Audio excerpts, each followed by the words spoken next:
আমি ওই যে সময়টা আমি সেভাবে আমি কাটাতাম। পরে দেখা গেল দিন ওই যে 5 তারিখ যখন তারা আমার কাছে গেল, তখন সেদিন আমাকে বলল যে ছিলাম দিন রাত আপনি তখন কি বুঝতে পারতেন? হ্যাঁ, তখন বোঝা যেত। মানে প্রথম ওই একটা জায়গায় রাখছিল, ওখানে ওখান থেকে বাইরে কিছু আলো দেখা যেত, একটু একটু আলো দেখা যেত। ওটা একদম ইয়ের মধ্যে, সাইডের রুমগুলোতে বাইরের আলো ওই ইয়ে ফাঁক দিয়ে, ভেন্টিলেটর ফ্যানের ফাঁক দিয়ে, ছোট ছিদ্র দিয়ে আলোটা একটু আছে, কিন্তু মাঝখানের রুমগুলোতে একটু আলো আছে। মানে কোনো কোনো রুমে আলো একটু তো পাওয়া যায়, কোনো কোনো রুমে একটু আলো পাওয়া যায় না। আপনার ওই রুমের মধ্যে কোনো জানালা নেই? না না না, জানো তো একদম না, শুধু একটা দরজা? একটা দরজা। আর ওই ওই উপরে একটা ফ্যান, একটা শুধু ফ্যান, ভেন্টিলেটর ফ্যান, বড় সেটা, মানে অনেক উচ্চ শব্দ হয়, অনেক বড় শব্দ, চালু করলে আপনার বিমানের শব্দ শোনা যায় না, অনেক বড় শব্দ। অথচ ওই ফ্যান যখন বন্ধ করবে তখন বিমানের শব্দ এমন শোনা যেত, কানে একদম লাগতো, সব বিমান নামতো, মিষ্টি মনে হচ্ছে সাচ্ছি বিমানটা নেমে যাচ্ছে, এরকমটা অবস্থা। তো মাঝে মধ্যে আজানের শব্দ শুনতাম, প্রায় সময় শোনা যেত। কোনো কোনো কোনো আজানের শব্দ একদম কাছে, অনেক বড় শব্দ, সেটা ফ্যান চালু থাকলেও শোনা যায়। এটা একদম এই ওই ওই ওই ওই ওই ওই রুমের দিকে মুখ করা বলে মাইকটা থাকে, এ কারণে বড় শব্দ শোনা যেত। অনেক আজান শোনা যায়, বিশেষ করে শীতের সময়। শীতের সময়টা ফ্যান বন্ধ রাখছিল তখন। ওই ফ্যান বন্ধ থাকার কারণে আমি অনেক শব্দ শুনছিলাম।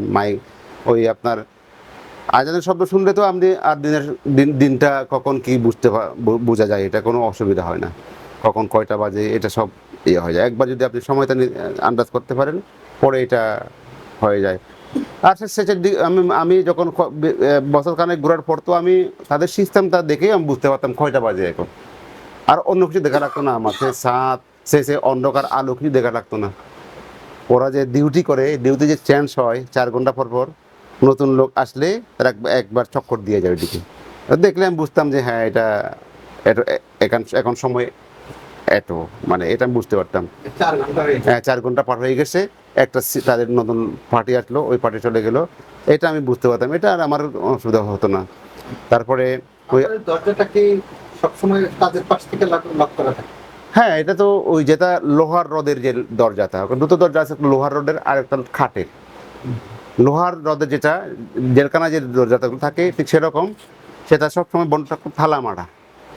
খাতের যে দরজাটা সেটা সবসময় বন্ধ থাকতো না, বিশেষ প্রয়োজনে তারা ওটা বন্ধ করে দিত।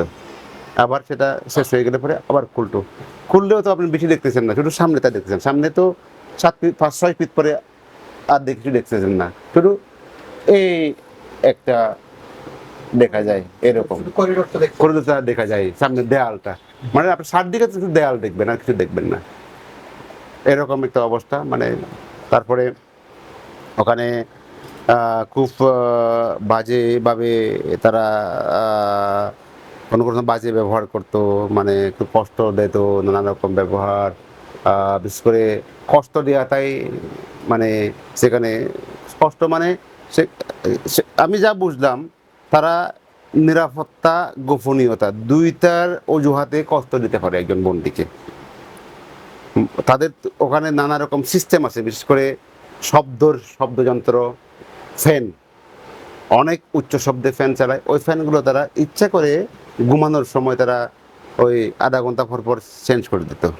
তারা ওদের বলতো বেশিক্ষণ চললে পরে ফ্যানটা নষ্ট হয়ে যাবে, তখন তো কষ্ট হবে তোমার। মানে তারা বলতো, সবসময় দেখাতো যে আমার ভালোর জন্য তারা করতেছে। এটা সবসময় মুখে বলতো, কিন্তু কাজটা করতো উল্টো, যেন সে অনেক বেশি কষ্টে থাকে, এরকম। এই জন্য ওদের কথা একটু আপনি বিশ্বাস করতে পারবেন না। মানে ওরা সাদাকে কালো বলবে, কালোকে সাদা বলবে। আর আমিও যখন বলবো কথা, তখন আর সেভাবে তারা বুঝে নেয়। আমি যখন বলি যে খাবার যদি বলি, খাবারটা কেমন, ভালো, আমি যদি বলি হ্যাঁ ভালো, তো তখন তারা ওই যে খারাপভাবে দিত। লবণ কি বেশি হয় কি না, আমি যদি বলি হ্যাঁ ঠিক আছে লবণ ঠিক মতো, তখন একদম লবণ তারা তরকারি দিয়ে দিত।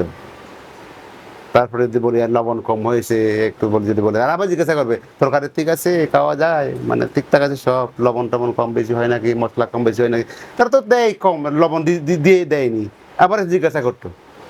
আমি যদি কিছু না বলি, তখন আবার তারা বলতো তুমি তো কিছুই বলো না। কেন বলো না তুমি? আপনি এদিকে গেলেও এই এই বললেও তারা সেটা বলবে, বুঝবে উল্টো, ওই বললেও বুঝবে উল্টো, মানে তারা তাদের কাজটা করবেই তারা, মানে এরকমভাবে তারা। এই জিজ্ঞাসাটা কে করতো ওই যে? ও সুপারভাইজার, আচ্ছা, সুপারভাইজার সে প্রতিদিনই কথা বলতো? প্রতিদিন কথা বলে না, কোনো কোনো 2-4-5 দিন পর, 6 মাস, এই না 15 দিন পর বা 20 দিন, 1 মাস পর কোনো কোনো আসতো তারা। তারা বলে খোঁজ খবর নিতে আসছে তারা। ফ্যান ছাড়া তো উচ্চ শব্দে, যেটা যাতে আপনি ঘুমাতে না পারেন। তাকে কি আপনি দেখতেন? হ্যাঁ, দেখতাম। তারা তো মুখ দেখে আসতো, মুখ দেখাতো না, মুখে মাস্ক লাগিয়ে আসতো। কিন্তু সেটা তো আমার তো চোখ খোলা থাকে, রুমের মধ্যে থাকলে চোখ বন্ধ করে না, তখন চোখ খোলা থাকে, চোখ বেড়ে দেয় না। রুমের ভিতর থাকলে সবসময় চোখ খোলা, ওখান থেকে বের হলেই আপনাকে চোখ বেড়ে দেবে, হ্যান্ডকাপ লাগাবে। যে সুপারভাইজার আসলে সুপারভাইজার কিরকম ছিল? মানে বয়স কিরকম হবে? এটা এক একজন এক এক রকমের বয়স, খুব কম কম এটা চেঞ্জ হয়ে যায়। আর 2 বছর পর পর প্রায় চেঞ্জ হয় তারা, সুপারভাইজার যারা কমপক্ষে 1.5-2 বছর থাকতো। তো ওদের কোনো কোনো কারো কারো বয়স 50-এর উপরে, কারো কারো বয়স 40-এর উপরে, কারো কারো বয়স আরও একটু নিচে। আপনার কথা বলে কি মনে হয় তারা তারাও এই আর্মি পার্সন? আর্মি পার্সন কি না আমার ঠিক এরকম সন্দেহ আছে আমার। তারা তারা তো তারা কোনো কোনো সময় কাউকে দেখলাম, আমার যে হাইট টাইট, তাদের যে ফিজিক্যাল যে ইয়েটা, এটা কিন্তু সেনাবাহিনীর ভিতরে যায় না, মেলে না। কিন্তু আবার যারা যারা ওই যে ওখানে খাবার দাবার দেয়, তারা তাদের যে হাইট ওয়েট মিলে, তাদের যে শারীরিক যে ইয়েটা, গঠনটা, মনে হয় না ওরা সেনাবাহিনী হবে। ওকে পেট অনেক বড় বড় মেট পড়েছে, কারো খাটো, মানে সব মিলিয়ে এদের সবার মাস্ক পরা? মাস্ক পরা। কিন্তু আমার মনে হলো যারা খাবার দাবার দিত, তাদের সাথে অনেকের সাথে অনেক সময় দেখা হতো, তারা আমার কাছে আসতো, কথাবার্তা বলতো। তারা বলতো, আপনার কাছে আসলে আমাদের খুব ভালো লাগে। কেন? আমি বলতাম, আপনার কাছে আসলে এখানে ভালো লাগে, আপনি তো হাসি মুখে কথা বলেন, আপনার দেখলেই আমাদের ভালো লাগে। কিন্তু অন্যদের কাছে গেলে নিজেদেরও কান্না করতে ইচ্ছে করে, ওরা তো সবসময় কান্নাকাটি করে, একদম খুব মন খারাপ হয়ে যাবে ওখানে গেলে। কিন্তু আপনার এখানে আসলে আমাদের খুব ভালো লাগে। হ্যাঁ, আপনার রুমে একাই ছিলেন? একাই ছিলাম, হ্যাঁ। কিন্তু পাশে তো লোক থাকে, কান্নাকাটি করতো, আমিও শুনতাম, মানে একদম হাউ মাউ করে কান্নাকাটি করতো, সবসময় ইয়ে করে, প্রায় সময় কান্নাকাটি শব্দ শুনতাম। কিন্তু আমি একবারের জন্যও কান্না করিনি। তারা আমাকে, মানে আমার কনফিডেন্সটা তারা ওইটা ইয়ে করার জন্য অনেক চেষ্টা করেছে, মানে। কিন্তু আমি এটা করেছি পরে, যেহেতু আমি বুঝতে পারলাম যে আমাকে তারা ছাড়বে না, তাদের কথাবার্তা আচরণ ব্যবহারে যখন বুঝতে পারছি আমাকে ছাড়বে না, তারা এমনি বুয়া টুয়া কথা এসে বলে রাখছে, আমি আর ছাড়া পাবো না। তারা আমাকে এও বলেছে, তোমাকে যদি আমরা 30 বছর আটকে রাখি এই জায়গায়, দুনিয়ার কারো সাধ্য নাই এখান থেকে বের করে নেবে।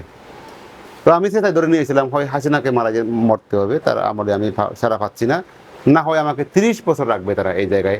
আমার বয়স যখন শেষ হয়ে যাবে, প্রায় 70-75 হয়ে যাবে, তখন আমি ছাড়বে এই জায়গা থেকে। মানে এই দুটো অপশন আমার কাছে ছিল। আরেকটা ছিল, আমি সবসময় হিসাবটা করতাম, সিএসসি রিলেটেড চিন্তা করতাম, যেহেতু ওখানে একটা কমপ্লিকেটেড একটা পলিটিক্স, একটা পলিটিক্যাল সিস্টেম ওখানকার ইয়ের মধ্যে এসে, এটা তো তারা নিজেরাই করতেছে এইটা। তো ওইটার ওইটাতে আরও জটিল করার জন্য তারা আমাকে ছাড়বে না, সেখানকার ইয়েটা দেখবে তারা, নেক্সট কী হয় তারা দেখবে। যারা এসব মিলিয়ে আমার কাছে নানা রকম প্রশ্ন ঘুরপাক খেত। তো আমি আশা একদম ছেড়ে দিয়েছিলাম, আমাকে যে ছেড়ে দেবে এই আশাটা পরে 1-1.5 বছর পরে। তো তখন আমি নিজেকে একটু আরও শক্ত করতে লাগলাম, যেহেতু আমাকে ছাড়বে না, আমাকে তো যতদিন সারভাইভ করতে হবে এই জায়গায়। যে আমি তখন বুঝলাম যে মানুষ যখন সমস্ত কিছু তার আশা শেষ হয়ে যায়, নিরাশ হলে তো শেষ তার। এখন মানুষ যখন আশা নিয়ে বসে থাকে, তার কনফিডেন্স নিয়ে বসে থাকে, পারে। তো আমি সেটাকে চিন্তা করলাম যে এটা একটা সাইকোলজিক্যাল একটা ইয়ে আছে। মানুষ যখন তার সমস্ত নিরাশ আশা ছেড়ে দিয়ে নিরাশ হয়ে যায়, মনস্তাত্ত্বিক যুদ্ধ। হ্যাঁ, মনস্তাত্ত্বিক যুদ্ধ।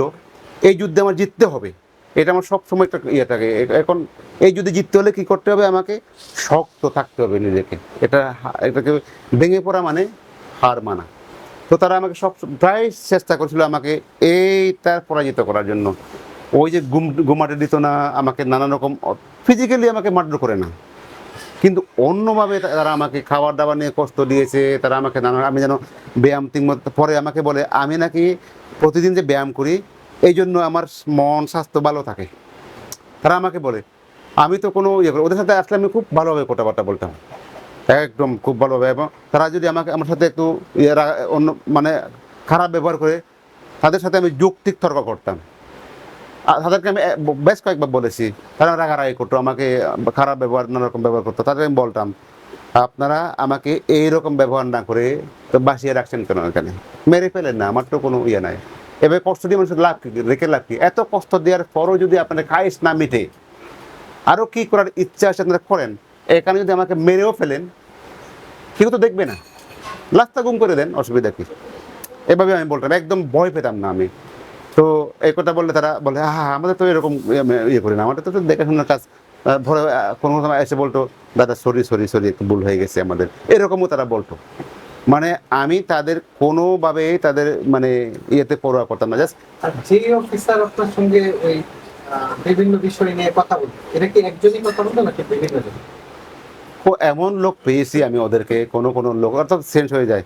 অফিসার লেভেলের যারা ওই সুপারভাইজার, এক লোক গান গাইতে গাইতে আসতো আমার এখানে, আমার চাকমা গান, ওই গেট থেকে উত্তন পেগে মেগে মেগে বললে আসতেছে আমার এখানে, একদম চিৎকার করতে হতে পাগলের মতো। ওই লোকটা সে সুপারভাইজার, কিন্তু সে আমাকে এসে বলতো, এখানে আসেন আপনি। ওরা এভাবে বলতো, ওই যারা ইন্টারভিউ কথা বলতে মানে তুমি করে কথা বলতো, ওরা কিন্তু আপনি করে কথা বলে যারা এখানে সুপারভাইজার বলে, আপনি যে এখানে আসেন ভালো আছেন, জেলে থাকলে কষ্ট পেতেন, এই জায়গা অনেক ভালো না, থাকার জায়গাটা ভালো, খাটার আছে। তখন আমি অনেকবার জেল ভিজিট করছিলাম, আমি দেখলাম যে ওখানে অনেক কষ্ট থাকে, কিন্তু খাবার দাবার ভালো পাচ্ছেন আপনি, থাকার ব্যবস্থা ভালো পাচ্ছেন। আমি বললাম, আমি তাদেরকে বলতাম যে হ্যাঁ সেটা ঠিক আছে, কিন্তু এটা তো অনেক মানে কন্ডিশন, মানুষ এটা মানুষের বেঁচে থাকার জায়গা না, এটা পশুকেও তো মানুষ এইভাবে রাখে না। আমাদের যে পশুশালা যে আছে, পশুকেও মানুষ, গরুকেও অনেক ভালো খাবার দেয়, ভালো থাকার ব্যবস্থা করে দেয়, মশারি দেয়, তার জন্য খাওয়ার লেড়ে দেয়, তার ভালো খাবার চিকিৎসা দেয় থাকে। সে তো তাকে আকাশ দিকে বাতাস পায়, সে মুক্ত বায়ুতে, মুক্ত বাতাসে, মুক্ত জায়গাতে চলাফেরা করতে পারে।